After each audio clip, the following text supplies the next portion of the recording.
At some point, usually when the day is already over, a craving stops feeling like a thought and starts feeling like a location.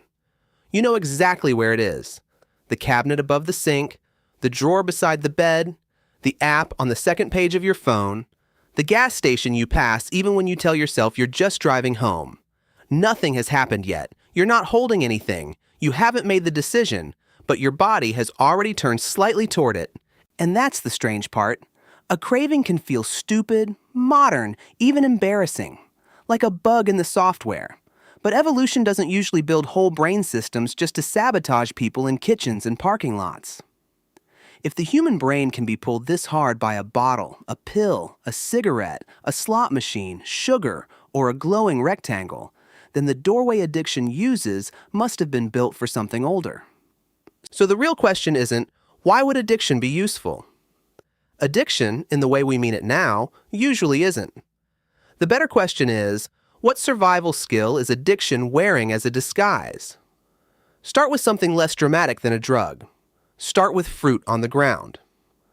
For most of primate history, sweetness wasn't a treat. It was information.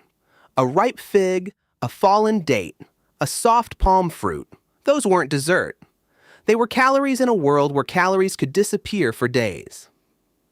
If you were small, hungry, and surrounded by competitors, the animal that noticed ripe fruit first got a real advantage, and ripe fruit gives itself away.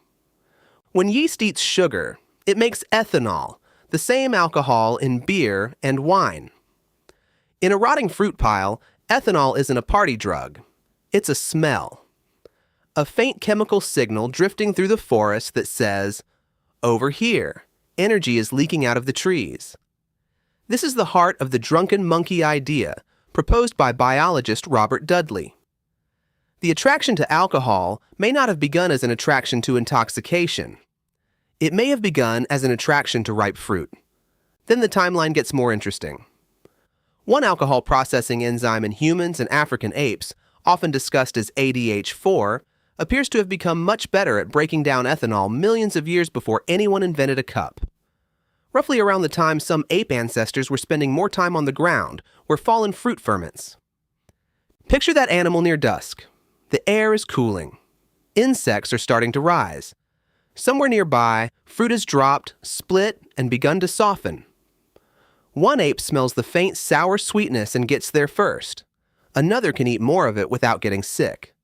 That is an addiction. That's a food-finding system. Now put the same system in a modern room.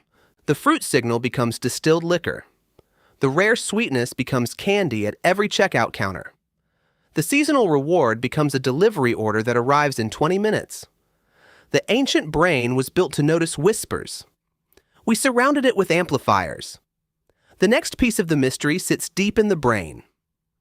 In 1954, James Olds and Peter Milner were working with rats at McGill University when an accident led them to one of the most important discoveries in addiction science.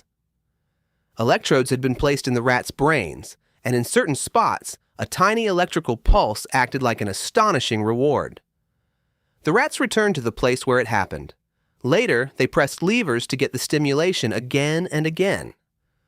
That experiment showed that reward wasn't just a feeling. It had wiring. In humans, key parts of that wiring include the ventral tegmental area and the nucleus accumbens. Dopamine is involved, but not in the simple way people say online. It isn't just the pleasure chemical. It's closer to a learning signal. It says, pay attention. Remember this. This mattered more than expected. For an ancient human, that signal was priceless. If you found a grove of fruiting trees, you needed to remember the path.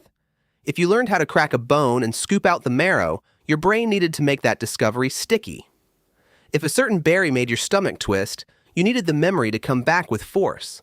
If fire, shelter, and familiar faces meant you survived the night, your nervous system had to mark that comfort as worth seeking again. A survival brain can't be neutral. It has to care unevenly.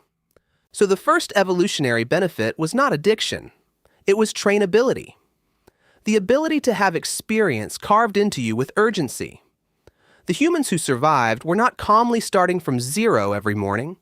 They were creatures whose brains could stamp certain things with importance. Food, water, warmth, sex, belonging, safety, relief. Addictive substances and behaviors slip into that stamping machine. Nicotine doesn't wait politely, it reaches the brain fast. Opioids don't merely feel nice. They can tell a body in pain that the alarm has stopped. Cocaine doesn't create normal excitement. It can flood the learning system with a message far louder than the event deserves. A slot machine doesn't need to pay out every time. It only needs to pay unpredictably, because uncertainty is one of the oldest ways to make an animal keep checking. In the old world, intensity usually meant useful information. In the modern world, intensity can be manufactured, but addiction isn't only about pleasure. In many people, it has more to do with relief. That may be the deepest clue. For ancient humans, discomfort had a job. Hunger moved you toward food. Thirst moved you toward water. Fear moved you away from cliffs, snakes, strangers, and shadows that moved wrong. Loneliness pushed you back toward the group, because for most of our history, isolation was not a lifestyle. It was danger. Pain also had a job. It kept you from walking on a broken foot or tearing open a wound. But if pain became unbearable, it could kill you indirectly.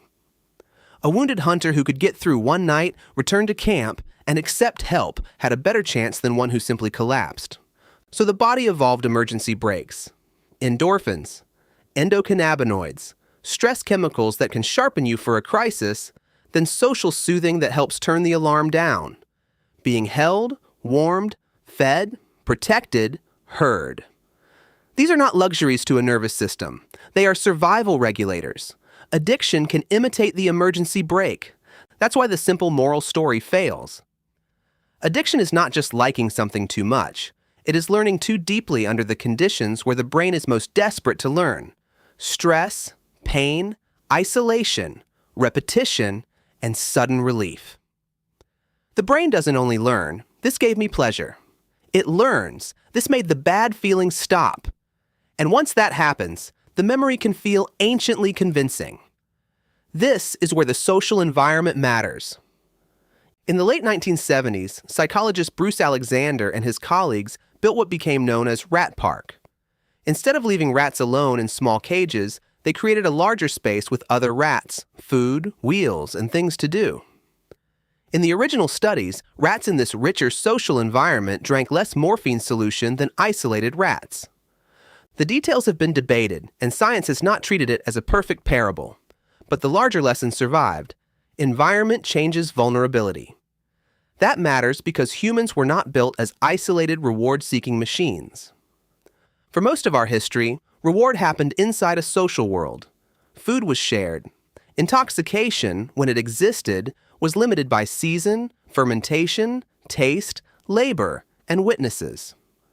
Ritual had other people around it. Shame and care both had faces.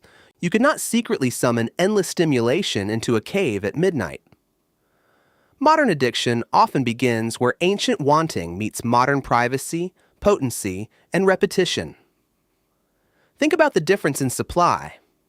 A wild fruit gives sugar with fiber, water, effort, and waiting. A candy bar gives a clean hit of sweetness under fluorescent lights. A fermenting fruit might contain a little alcohol. Distillation can concentrate alcohol far beyond what a primate would stumble across in the forest. A coca leaf chewed slowly in the Andes is not the same exposure as purified cocaine. An opium poppy preparation is not the same as a high-potency synthetic opioid. Evolution prepared us for rewards with friction. We removed the friction and kept the craving. And yet, the story is even older than human weakness. It is about animals learning that chemicals can solve problems. Fruit flies, for example, are not tiny people, but they reveal a pattern. Some Drosophila larvae can tolerate alcohol, and female flies exposed to parasitic wasps have been observed laying eggs in more alcoholic food. The alcohol is dangerous, but it can also harm the wasp larvae that would kill their young. In the right context, a toxin becomes protection. Humans learned that pattern again and again. Plants make chemicals to defend themselves. Animals avoid many of them, but humans became specialists in noticing exceptions. A bitter bark that dulls pain, a leaf that sharpens attention, a fermented drink that preserves calories, a smoke used in ritual, a plant that makes fear loosen its grip for one important night. Archaeology suggests people were making fermented drinks thousands of years ago. At Jiahu in China, residues in ancient pottery point to a mixed fermented beverage made from ingredients like rice, honey, and fruit around 9,000 years ago. This doesn't mean early farmers were inventing addiction. It means humans had already learned that chemistry could change the body, the group, and the meaning of an event. That ability had benefits. It could preserve food. It could make rituals memorable. It could bind a group through shared emotion. It could help pain, fear, exhaustion, and grief become briefly survivable. But the line was always thin. A substance that helps you cross one terrible night can become the thing your brain asks for on every ordinary night after. A tool for pain can become a source of pain. A shortcut to belonging can leave you more alone.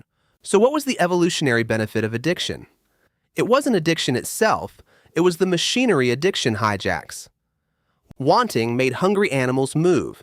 Memory made lucky discoveries repeatable. Pleasure made bonds durable.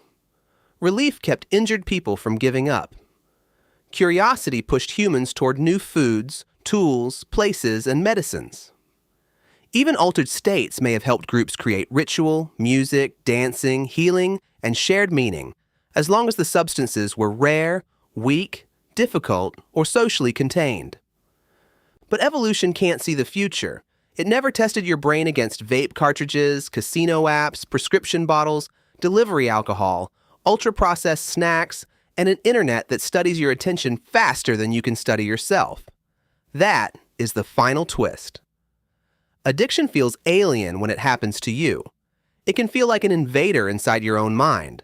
But part of what makes it powerful is that it speaks in the voice of normal survival. Eat, drink, rest, belong, feel safe. Make the alarm stop. Do it again, because last time it worked for a moment. So when you're standing in the kitchen at night and the room is quiet and your hand hasn't moved yet, that tiny pull is not random. It is old biology reading a new room incorrectly. Your ancestors needed a brain that could be captured by what mattered. The tragedy is that the modern world learned how to imitate what mattered, concentrate it, package it, and place it within arm's reach. The ancient benefit was the human capacity to learn desire with terrifying strength. In a dangerous world, that strength helped us find fruit in the forest, warmth in the dark, medicine in bitter plants, and safety in one another. In this world, the same strength can point at a bottle, a pill, a phone, a feed, a game, or a sugar rush and say, with complete ancient confidence, this is survival. And for 1 second, standing there in the refrigerator light, your oldest brain believes it.